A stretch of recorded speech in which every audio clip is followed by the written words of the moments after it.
There's a large contingent of people out there who will staunchly hold up Grand Theft Auto San Andreas as the best GTA game, and it's not hard to see why. Of course, those who haven't played the game, or those who have and want to jump back in, will soon have the chance to do so when the remastered GTA Trilogy launches. And so, as we get closer to its release, here, we're going to go over a few interesting tidbits about GTA San Andreas. Multiple protagonists. Watch out, fool. Come on, fat boy. Watch this, watch boy, this. look at. Look who's here. It's Running Man. What, you think you back on the set? I told you that, bruh. Grand Theft Auto V was a big step forward for the series in many, many ways, to say the least, but one of the biggest leaps it made was with its protagonists, becoming the first game in the series to have multiple, 3 to be specific, playable protagonists that you could switch between at any time. Interestingly enough, Rockstar flirted with that idea long before that. They originally planned on having multiple protagonists in GTA San Andreas, though as you'd expect, due to technical limitations of the time, they ended up having to drop the idea. Supernatural sightings. GTA 5 is sort of the pinnacle of how much Rockstar's open worlds encourage players to dive deep into their worlds and obsess over the tiniest and most out-of-the-way details. A lot of these boil down to stuff that's a little out there, and appropriately enough, GTA San Andreas, which shares GTA 5 settings, also has a lot of that going on, from Bigfoot to aliens to the ghost of protagonist Carl Johnson's or CJ's dead mother.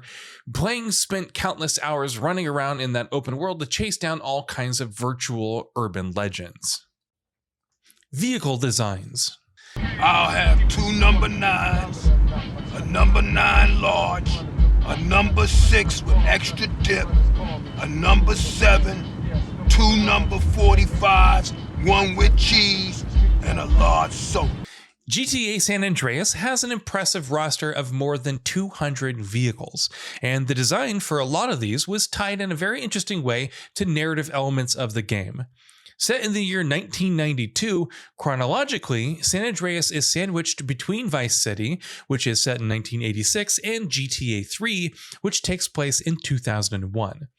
A lot of vehicles that had different variations and models in both GTA 3 and Vice City can also be found in San Andreas, and Rockstar leveraged the game's chronology by using elements of both games' design for certain vehicles. The Landstalker has the body of Vice City's 1986 model, but the headlights of GTA 3's 2001 model. Wanted levels. GTA San Andreas really liked to play around with its wanted system, perhaps more so than most other games in the series, and it often did so in some interesting ways. For instance, if you equip a firearm while you're in any of the police stations scattered throughout the entire map, CJ will instantly pick up a 2-star wanted rating.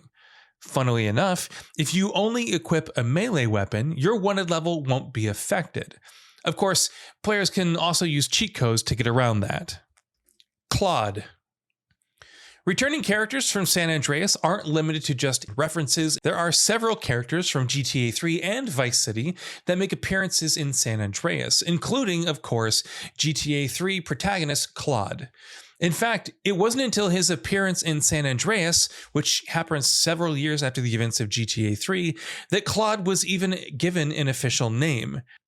Once he was given a name, of course, most people assume that he and GTA 2 protagonist Claude are the same person, though that's not something Rockstar has officially confirmed yet. Liberty City. Claude isn't the only connection GTA San Andreas has with Liberty City. Of course, other characters from GTA 3, such as Don Salvatore Leon, Catalina, and others also make appearances, but as many players will remember, CJ also briefly heads to Liberty City as well. It's a pretty small section and most of the city isn't accessible, but Rockstar did recreate at least some parts of it that players can access with a little bit of modding and the use of jetpacks. Obviously, it's not a fully constructed environment, but Liberty City is still technically included in the game. Tommy Vachati. GTA 3's Claude wasn't originally going to be the only protagonist from a past GTA game to show up in San Andreas. Rockstar had plans to bring back Vice City's Tommy Vachati as well. Unfortunately, thanks to a dispute between Rockstar and actor Ray Liotta, those plans had to be shelved.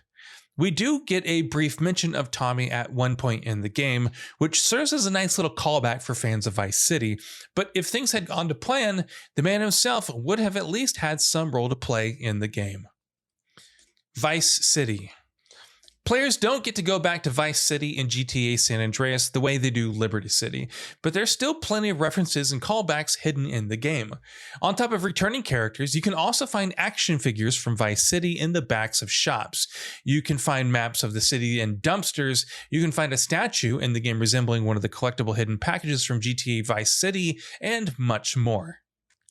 Body Harvest. It wasn't just older GTA games that got some love with references in San Andreas. One particular mission, for instance, is called Body Harvest, which, of course, is a pretty direct callback to Body Harvest, a science fiction action-adventure game back when they were still called DMA Design. In typical Rockstar fashion, that game was quite violent, minus the green blood. San Fierro Earthquake.